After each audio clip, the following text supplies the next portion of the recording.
गिबि गिबियावनो दुलाराय बाथौ गौथुमनि जानाय बर'नि निउस पर्टेल नायगिरि नोंथांमोनजों बयनिसिमबो सिबिनाय आरो खुलुमनायखौ बावहरग्रोदों बे समाव।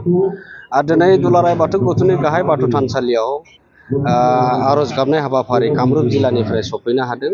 500नि बांसिन बेयाव बाथौसाफोरा बाहागो लानो हादों आरो बेयो मोनसे बर' हारिनि थाखाय बाथौ धोरोमनि थाखाय मोनसे गोजोनथाव खौरां। बे गाहाय बाथौ थानसालि बाथौफुरियाव बे आर'ज गाबनाय हाबाफारिखौ दुलाराय बाथौ गौथुमा मावफारि लानानै बेखौ लानाय जादोंमोन आरो फैयै फैयै दिनै 24 जिल्ला बे दिनै आगान होफैबाय आरो बियो दिनै मोनसे धोरोम फोसावनायनि मोनसे जाफुंसार।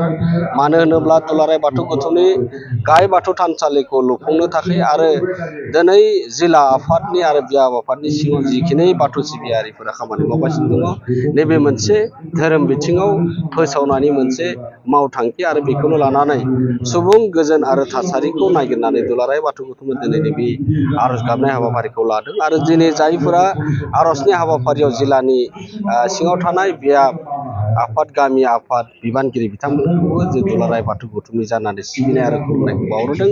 मानो होनब्ला बिथांमोनाबो दिनैनि सानसेनि हाबाफारि लानानै दुलाराय बाथौ गौथुमनि गाहाय बाथौ थानसालियाव बाहागो लाफैदों। जों नुनो मोनदों माब्लाबा समाव बबेबा जिल्लानि आर'ज गाबनाय एसे बेले बेजे, बबेबा जिल्लानिया सिरियाल बेफोरबायदि बेयो सैथो।